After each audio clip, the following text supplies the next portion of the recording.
자, 오늘 말씀드릴 내용은요, 고교학점제 관련된 말씀 드렸고요. 2028 대학 입시, 그리고 사실 대학 입시는요, 이게 지금도 진행되고 있잖아요. 제가 올해 이제 수시 정시 말씀드렸는데 내년에 입시가 또 한 번 더 남아 있습니다. 이제 이건 1호 개정교육과정이라고 얘기를 하는 겁니다. 지금 고교학점제는 2 개정교육과정, 뒤에서 다시 한번 말씀드릴게요. 근데 이 교육과정이 달라지면서 입시가 바뀌어지는 건데 내년까지는 1호 개정교육과정이 이어지기 때문에 아직 입시는 그대로 갑니다. 그래서 대입 전형 알기에는 수시하고 정시 지금 진행되는 입시, 현재 입시에 대해서 제가 좀 설명을 드릴 거고요. 마지막으로 준비를 어떻게 해야 될지, 그리고 아까 이제 말씀하셨던 대로 사실 이제 궁금하신 질문을 제가 사전으로 먼저 받았어요. 사전 질문 받았는데 그래도 현장에서 궁금하신 질문이 있을 것 같아서 질문하고 답변하는 시간으로 마무리를 하도록 하겠습니다. 대입 전형은요, 앞에 보시는 대로 중3, 고1, 고2, 고3 이렇게 있죠. 총 합하면 4개학년이잖아요. 그죠? 그래서 4년으로 보시면 되고요. 대입은 4년 예고제입니다. 아주 쉽게 지금 중학교 3학년, 올해 중학교 3학년이 되는 아이들 있죠. 저 되는 아이들이 2월, 그러니까 2학년이죠. 2학년 끝에 대입 정책이 확정이 됩니다. 그 다음에 고1, 고2, 고3까지는 이 4년 동안은 확정된 그 안을 가지고 쭉 이렇게 밀고 가야 됩니다. 근데 작년에 당해 오셨지만 그렇지 않죠. 어느 날 갑자기 의대 정원을 늘리겠다. 그래가지고 그죠? 한 2,000명 늘리면 되겠냐? 뭐 이런 얘기도 막 하고. 또 학과를 이거 통폐합 시켜가지고 그냥 자유전공 무학과제로 해서 선발하겠다. 뭐 이런 얘기가 있잖아요. 이게 맞냐? 이런 생각도 들긴 하시잖아요. 그래서 어떻든 대입 정책은 기본적으로 가지고 있는 큰 틀은 있는데 학교마다 조금씩 바뀌어지긴 하지만 대학마다. 근데 전반적으로 큰 틀 안에서도 좌지우지하고 막 흔드는 경향들이 좀 있긴 있습니다. 근데 그게 어떻게나 맞다 틀리다의 문제는 아니고요. 이게 워낙 교육이라는 부분이, 특히 입시라는 부분이 정치와 관련해서 조금 흔들기 좋은 구조다 뭐 이런 생각이 좀 들긴 합니다. 그래서 2028학년도에 또 이 수능도 사실은 지금하고 좀 달라지는데요. 크게 달라지고 바뀌어지지 않을까 이런 말씀도 많이 하고 절대평가로 바뀌지 않을까 이런 얘기도 가끔 합니다. 근데 이게 될 수가 없는 상황이거든요. 2028학년도의 수능이 지금처럼 표준점수 100분이 등급이 있지 않고 한 해 등급제로 그냥 다 바꿔버렸습니다. 그러니까 표준점수가 100분위가 없는 해가 있었던 거죠. 근데 그게 어떤 일이 생겼냐면 1등급 국어도 1등급, 수학도 1등급, 영어도 1등급, 탐구 두 과목도 1등급, 1등급자 수가 얼마나 되냐면 거진 한 7,000명 가까이 나오는 뭐 정도 가버린 거죠.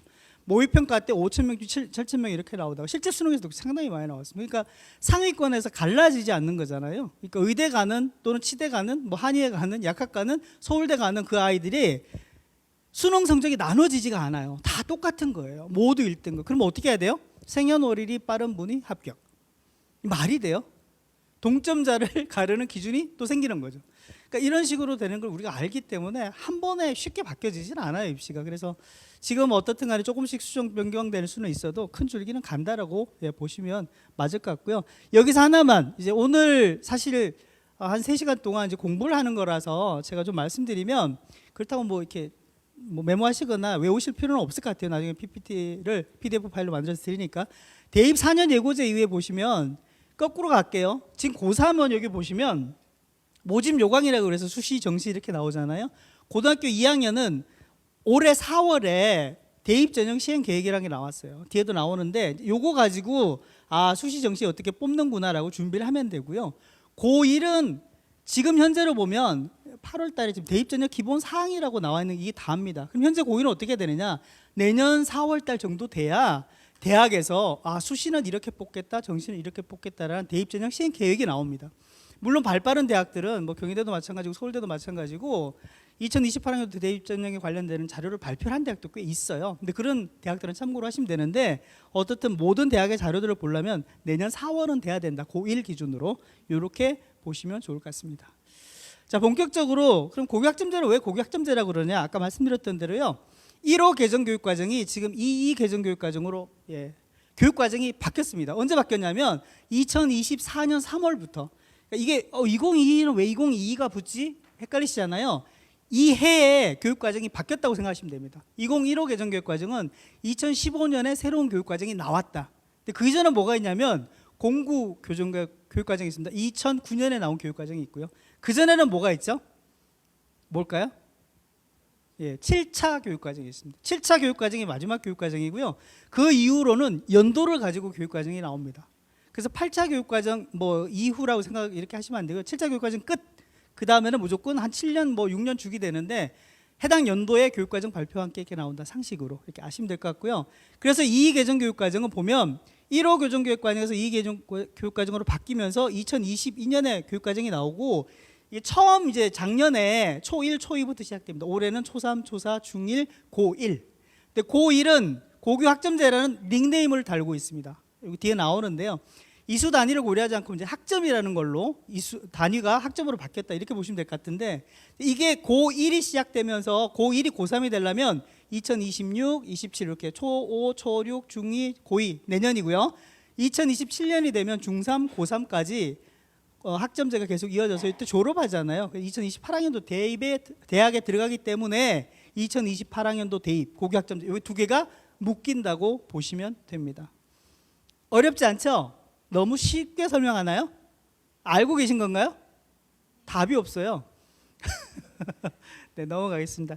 제가 그 고교학점제에 대해서 더 자세히 설명드릴 수 있는데 뭐 다 아실 것도 같고 많이 나와서 짧게 말씀드리면 굉장히 이제 큰 비전이죠. 포용성과 창의성을 갖춘 주도적인 사람인데 초중고가 다 이렇게 묶여져 있어요. 그래서 개정 중점 참고하시고요. 4개 큰 꼭지 보면 모두를 위한 교육이죠. 그 다음에 학교 교육 과정 자율성 확대, 고교 학점제 안착, 디지털 기반 교수 학습 혁신 뭐 이런 등의 큰 굵직한 주제의 테마들 가지고 있는데요. 저는 사실 뭐 국가에서 나온 사람도 아니고 교육부의 그 관직을 가지고 있는 사람도 아니기 때문에 이걸 다 일일이 설명드리면서 이게 뭐 맞다 이런 건 아니고요. 우리가 지향해야 될 나갈 방향들은 큰 방향들은 맞는 것 같긴 해요. 근데 우리는 다 숲을 보지 않아요. 왜? 숲속에 누가 있냐면 나무가 있죠. 나무가 있는데 우리 아이들이거든요.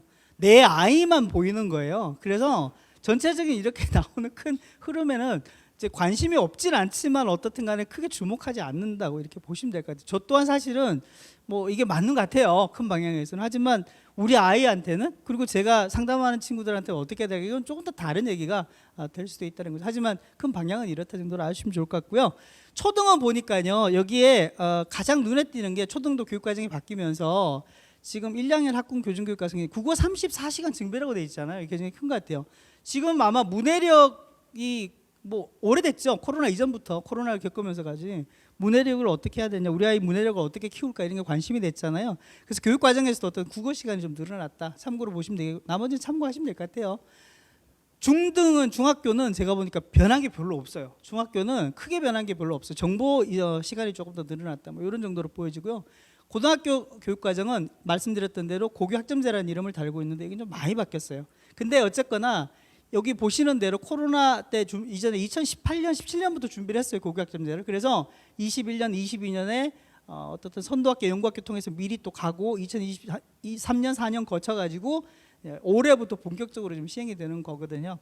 뒤에서 좀 말씀을 드릴 텐데 여기 나와 있는 것 구체적인 숫자는 별로 중요하지는 않은 것 같은데 단위가 학점으로 바뀌었다. 그래서 우리가 이수 단위 몇 단위 이런 얘기 하잖아요. 이건 쉽습니다. 한 주에 배우는 수학의 시수가 4시간이잖아요. 그럼 기존에 몇 단위예요 이게? 어렵죠? 4단위 그죠? 이거를 지금 어떻게 부르자? 4학점 그죠? 4단위를 4학점으로 이렇게 바뀌어진 4시간짜리 이렇게 학점으로 바뀌어졌다라고 생각하시면 될 것 같고요. 요러면서 204단위라는 이 시간 이제 그 학점이 192학점으로 좀 줄어들었다. 이렇게 참고로 보시면 될 것 같고요. 요 뒤에 재구조화는 뒤에서 제가 다시 한번 말씀드릴게요. 근데 고교 학점제를 이렇게 이제 정의를 해보면 이것도 사실은 뭐 맞는지 틀린지는 아니고요. 이런 방향이죠. 학생이 가지고 있는 기초 소양이나 기본 학업 역량, 학력을 바탕으로 진로 적성에 따라서 과목 선택하고 이수 기준에 도달한 과목이 합이 192학점이 되면 누적해서 192학점이 되면 졸업하는 거다. 뭐 이렇게 정해놨잖아요. 근데 여기 중요한 게 저희는 이 사실 보면 학업 역량, 그 다음에 진로 적성, 과목 선택 뭐 이런 것들만 보이잖아요. 그러니까 아까 제가 말씀드린 것처럼 전체적인 고교 학점제의 큰 틀, 뭐 역량 이런 건 별로 관심이 없고요. 당장 우리 아이가 지금 고1이잖아요. 그럼 고2가 되면 일반 선택에서 또는 진로 선택 또는 융합 선택 이렇게 2학년, 3학년 넘어가는 과정에서 과목 선택이 어떻게 해야 될까? 초집중되는 거죠. 기본 학력이라고 그러면 기본 학력 어떻게 해요? 고1 때 성적이 어느 정도 되어야 과목 선택을 또 어떻게 하는 게 유리할까, 뭐 나을까 이런 고민들을 하게 되는 거죠. 그러니까 뒤에서 말씀드릴 텐데 사실은 이 고교학점제로 입시가 치러지는 2028학년이 되기 이전까지는 지금 현재 고1은 제가 볼 때는 굉장히 좀 입시가 바뀌어지는 당의 연도기 때문에 어떻게 보면 굉장히 어려운 시기를 겪고 있는 당사자들이거든요. 그건 학생뿐만이 아니라 부모님도 마찬가지고 선생님도 마찬가지고요. 그 주변에다. 그래서 지금 고1이 아닌 중3, 중2, 중1 이렇게 쭉 고교학점제가 이어지면 제도 보완이 되겠지만 훨씬 더 조금 더 수월할 거고요. 지금 고등학교 1학년 학생들은 굉장히 불안한 상황에 있을 수밖에 없습니다. 근데 제가 얼마나 그걸 걷어내 드릴 수 있을지 모르겠는데 어쨌거나 불안할 필요는 없거든요. 그 얘기를 뒤쪽에서 또 말씀드리도록 할게요. 자, 조금 더 고교학점제 운영을 살펴보면요, 다양한 과목들이 편성되어 있어야 되겠죠. 학생들에게 맞추는 거니까. 그럼 진로 학업과 관련되는 상담을 통한 설계가 돼야 되겠고, 그다음에 그 과목들을 자기 학업이나 진로에 맞춰가지고 수강 신청하겠죠. 그다음에 수업 운영은 이게 토론 수업이나 또는 모둠 수업, 그죠? 참여 수업 이런 것들을 굉장히 좀 중요하게 생각하고, 학생의 평가가 지금 원래 이게 절대평가가 주였기 때문에 과정 중심 평가가 주인데 이제 상대평가제를 병행하게 됐다 이렇게 보시면 되겠고요. 기존은 내가 선택한 과목은 아니지만 어떻든 학교에서 내가 선택한 과목이든 등등의 모든 과목을 졸업하려면 출석만 3분의 2 하면 돼요. 예를 들어서 9시간짜리 수업이다 그러면 6시간만 내가 수업 시간에만 들어가면 그 수업이 그 과목이 이제 이수가 되는 거잖아요. 근데 여기에 고교학점제에서는 한 가지 더 붙인 게 학업 성취율이 40% 이상 돼야 된다는 게 지금 붙어 있습니다. 요거는 고1도 마찬가지입니다. 그래서 지금 아마 언론 보신 분들은 이게 일부에서는 저거 떼야 된다. 왜 학업 성취율 40% 이상을 족쇄처럼 채우느냐 이런 얘기도 하잖아요. 근데 고교학점제가 처음 생길 때는 자기가 선택한 과목 또는 그 과목에 책임을 지고 어떻든 간에 학업 성취율 100점 만점에 40점 이상은 받도록 책임지고 그 과목을 이수하자, 배우자 뭐 이런 것들이 깔려 있어서 있던 거거든요. 근데 이게 이제 상대평가제로 바뀌거나 아니면 아이들이 너무 부담된다 이렇게 나오면 또 달라지는 거잖아요. 근데 어떻든 지금은 맨 뒤에도 좀 정리가 돼서 나오는데 이게 아이들한테 그냥 미수를 통해서 이수를 못하게끔 해서 그냥 과락시키거나 1년을 더 하게 하거나 이런 게 아니고요. 그냥 완벽하게는 못해도 어느 정도까지는 학업 성취를 이루고 학년이 넘어갈 수 있도록 하자라고 하는 게 이제 기본이었다. 이런 정도로 말씀드릴 수 있을 것 같습니다. 자, 과목 이수가 192학점 되면 누적해서 졸업을 한다. 이런 얘기고요. 한 번만 더 정리를 해보면 고교학점제는 고1 올해부터 지금 적용이 되는 거고요. 단위에서 학점으로 그다음에 한 학기가 아까 말씀드렸죠. 50분 기준으로 이제 1시간 진행되는 건데 이것도 줄었습니다. 기존에는 17시간 해야 되는데 16시간으로 줄어들었다 보시면 되겠고요. 나머지는 쭉 참고하시면 되겠고요. 이 뒤에도 나오는데 지금 특목고를 중심으로 개설되는 전문교과 1과정 이제 1호 개정교육과정에서 이걸 보통 과목으로 넣어가지고 이게 일반계 고등학교에서도 개설이 돼요. 그래서 일반계 고등학교에서도 특목고에서 예전에 개설됐던 과정들을 들을 수 있도록 바꾸는 고등학교가 꽤 많습니다. 그래서 질문 주셨던 것 가운데서 그런 질문이 있었어요. 특목고냐 또는 일반고 중에서도 과학 중점 학교가 될 수도 있고 학교 선택에 대해서 어떤 학교가 더 나을지를 좀 참고를 할 때 제가 볼 때는 이것도 굉장히 중요한 거예요. 뒤에서 교육과정 보면서 내가 잘 말씀드릴게요. 전문교과 2과정은 요거는 특성화고 과정이라고 보시면 됩니다. 자, 그래서 아까 말씀드렸던 대로 수업 횟수의 3분의 2 출석도 해야 되지만 학업 성취도 과목당 100점 만점에 40점 이상은 더 받아야 되는 건데 1, 2, 3학년을 유급시키지는 않겠다. 1, 2, 3학년 그대로 졸업은 시키겠다. 근데 하지만 고교학점제에서 가장 크게 달라진 건 질문에도 있었습니다. 이런 내용입니다. 만약에 우리 학교에서 과목이 개설되지 않으면 어떻게 해야 되느냐. 요 거점 학교, 공동학교 이렇게 공동교육과정을 해서 인근 학교 지역 간에 협력된 공동교육과정에서 내가 우리 학교에 개설되지 않은 과목을 들을 수 있도록 해주겠다. 그 다음에 학교에서 운영하기 힘든 거, 그러니까 너무 작은 과목이라든지 이 과목을 우수할 선생님이 없다 그러면은 온라인 학교를 운영하겠다. 지역에 있는 대학과 관련해서 관계해서 새로운 교육과정을 만들어서 운영하겠다. 밑에 나와 있는 것들이 고교 학점제에서 운영하는 가장 큰 이슈가 되는 겁니다. 이럼에도 불구하고 고교 학점제에 대해서 불만을 굉장히 많이 가지신 분들이 있습니다. 왜? 뒤에도 나옵니다만 강남에 있는 어떤 학교 또는 개설된 과목 수를 헤아려 보니까 30개, 40개가 넘는데 지방 가게 되면 10개도 안 되는데 이게 무슨 지역 간의 편차냐, 이게 맞느냐 이런 얘기를 하잖아요. 틀린 얘기는 아닌 것 같아요. 근데 이제 저는 아까 말씀드렸던 대로 제가 국가에서 나온 사람도 아니고 교육부 사람도 아니지만 어쨌거나 아이들이 들을 수 있는 과목들 확대해서 들을 수 있도록 하는 게 맞는 거죠. 누구나 천편일률적으로 똑같은 걸 배울 수 있는 것은 교육 과정에서 적절하지 않다고 보여지긴 하거든요. 왜냐하면 이게 처음에 고교학점제가 나온 가장 기제는 잠자는 교실을 깨우랍니다. 잘 아시겠지만 모든 학생들은 전부가 다 일관된 선생님들 자 보세요. 자 100페이지, 120페이지, 10번 뭐 이렇게 아이들이 다 똑같은 걸로 똑같은 수업을 하잖아요. 우린 다 다른 상황에 있는데 학업 역량도 마찬가지지만 진로와 관련된 것도 다 다르잖아요. 근데 그걸 어떻든 간에 하나의 교과서의 하나의 수준으로 진행한다는 게 말이 안 된다는 거잖아요. 근데 그런 취지는 맞는 것 같아요. 근데 어쨌거나 이걸 적용하는 과정에서는 뭔가 있겠죠. 과도기적인 성향들이 좀 지켜봐야 될 것 같긴 하지만 제가 보기에는 뭐 연구학교, 선도학교를 통해서 충분히 중심을 좀 잡아가지 않을까 이런 생각이 들긴 합니다. 자, 아까 말씀드렸던 대로요. 1호 개정교육 과정에서는 보통 교과에 공통, 일반 선택, 진로 선택 이렇게 전문 교과 1이 특목고고 전문 교과 이게 특성화고거든요. 이 개정교육 과정으로 바뀌면서요. 공통 과목, 선택 과목에 일반 선택, 융합 선택, 진로 선택. 융합 선택이 없던 게 보여졌죠. 전문 과정은 보시는 대로 특성화 과정이 그대로 이어졌다 이렇게 보시면 되는데요. 여기서 한 가지 조금 주목해서 보셔야 될 게 공통 과목이라고 보이잖아요. 이 공통 과목은 초등학교 6년, 중학교 3년 지나고 나면 이제 10학년 정도가 되면 우리가 고1 과정이잖아요. 고1 과정은 특목고나 일반고나 특성화 고등학교나 우리나라에 있는 모든 10학년들은 다 똑같은 과정을 배웁니다. 전혀 다르지 않아요. 왜? 여기까지는 우리 학생들이 배워야 될 기본적인 뭐 국민 공통 기본 교육 과정이라고 봐야 되는 거죠. 익혀야 될 과정. 그 다음이 달라지는 과정이라고 생각을 하시면 됩니다. 그래서 과목 성격 보시면 기초 소양 기본 학력 함량이라고 돼 있잖아요. 학문의 기본 이해를 할 수 있는. 여기 이제 대체 이수 과목은 나중에 뒤에 나옵니다. 올해 이제 고교 학점제로 바뀌면서 좀 달라진 거고요. 선택 과목은 일반 선택, 진로 선택이 있었는데 이 두 개를 합한 융합 선택이 생겼죠. 일반 선택은 요 공통 과목을 배우고 나서 뭐 소위 말하는 여기서 공통 과학을 배우면 여기서는 물화생지 정도로 나눠진다고 생각하시면 됩니다. 이해하기 쉬우시죠? 근데 일반 선택에서 이전에 진로 선택할 때는 뭐예요? 물화생지 1이 물화생지 2까지 가는 과정이잖아요. 이게 진로 선택 과목이라고 생각하시면 됩니다. 일반 선택 과목의 심화 과정이니까요. 이 융합 선택은 뭐냐? 일반 선택, 진로 선택 할 것 없이 사탐, 과탐, 뭐 국어, 수학 할 것 없이 교과 내나 교과 간의 주제를 융합적으로 다 묶어가지고 좀 응용할 수 있는 과목들, 교육 과정들을 만들자는 거죠.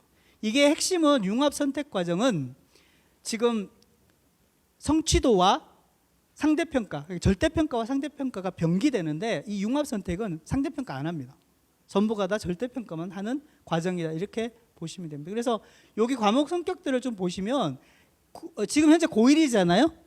고1은 똑같은 과정이기 때문에 선택 과목이 아예 없어요. 안 해도 되는데 고2, 지금 현재 고1로 놓고 보면 고2나 고3으로 올라가면서 과목 선택을 좀 해야 되는 것들이 있다 이런 건데 이게 지금 굉장히 심각하게 생각하시고 또 심각하게 받아들이는 거거든요. 근데 실제로 보면 아까 제가 교육과정 얘기했잖아요. 1호 개정교육과정도 마찬가지고 공구 개정교육과정부터요.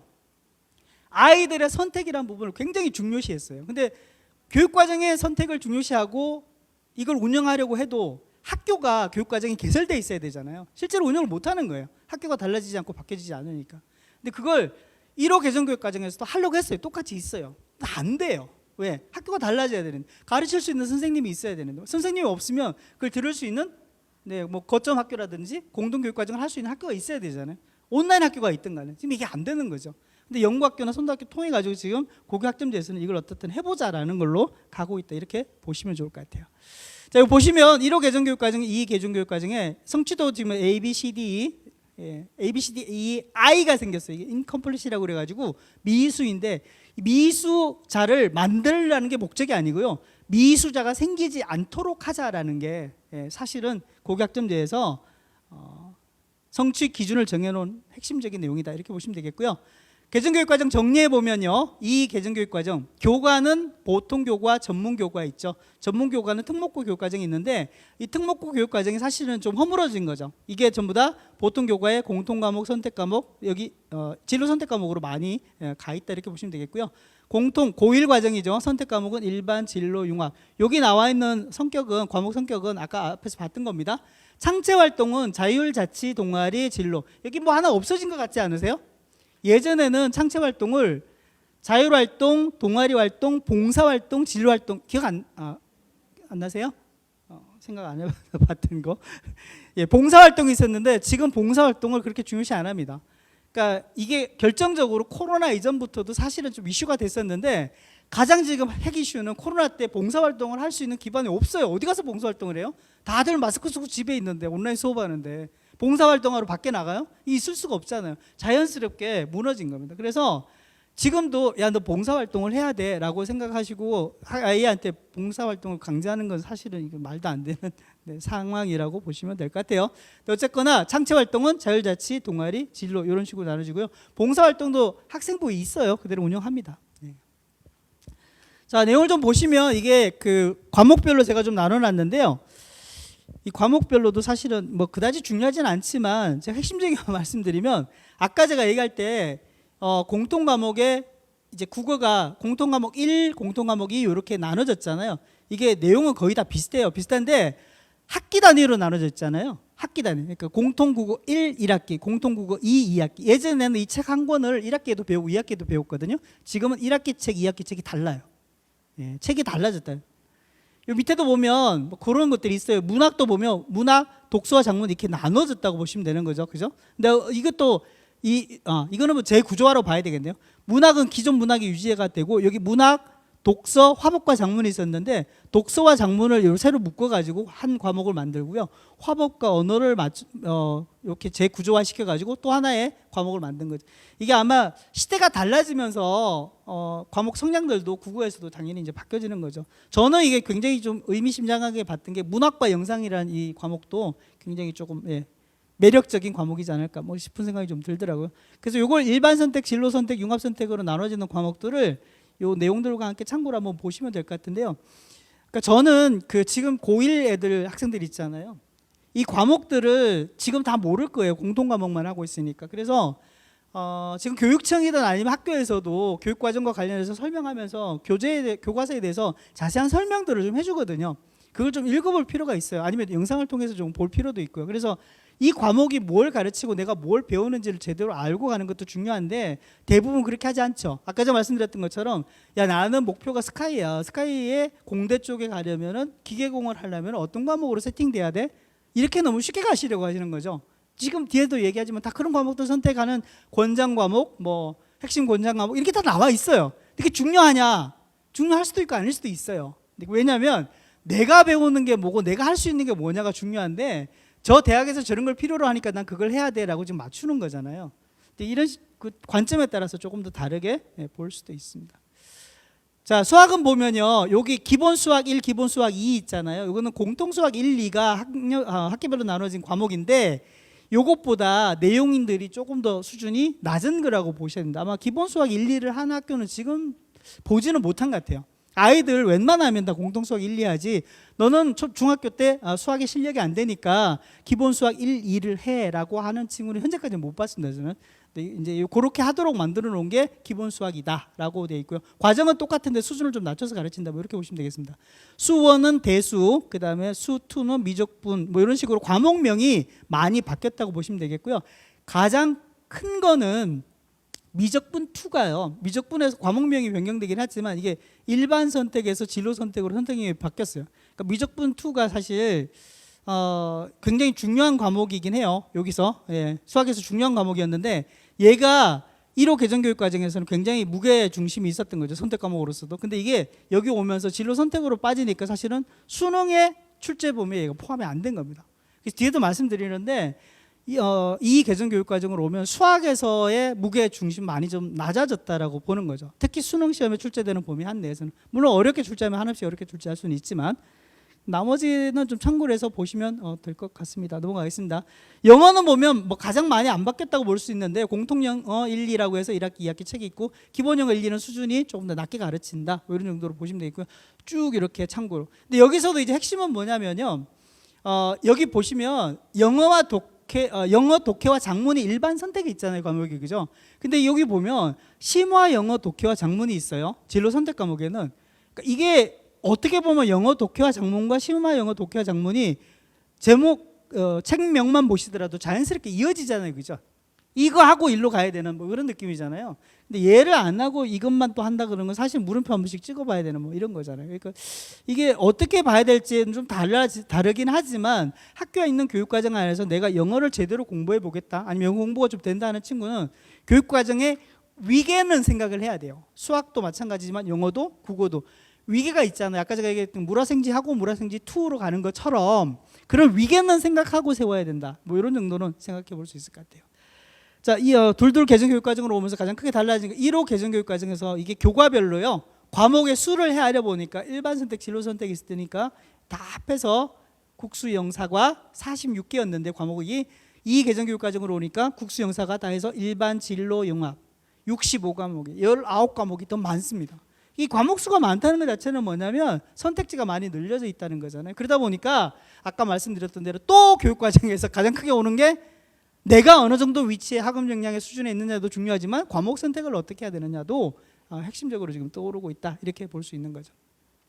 그래서 지금 보니까 고등학교 1학년 2월 달부터 시작해서 막 계속 학업 계획이나 진로 학업 계획서 학교에서 세우고 선생님들은 진로 아이들 대상으로 진로 적성 검사하고 상담도 하고 뭐 해서 교육과정 초안 마련하고 담임 선생님이 애들하고 학부모님들하고 계속 상담해 가면서 과목 선택을 하도록 이렇게 만들어 가는 거죠. 그래서 쭉 가면 10월 달 정도의 과목에 이게 확정이 돼야 됩니다. 왜 그러냐면 아까 이제 우리 그 관장님께서도 이제 교과서 만드는 회사 비상교육 얘기하셨는데 이게 확정이 돼야만 교과서 주문해서 책 만들거든요. 책 만들어서 내년에 배울 책을 미리 좀 정리를 하려면 10월 달까지 내가 선택한 과목이 확정이 돼야 돼요. 그래서 지금 학교들도 보시면 아마 9월 달에 거의 마감이 됐을 거예요. 이게 이제 내년에 배우는 책일 거예요. 일반 선택 과목들을.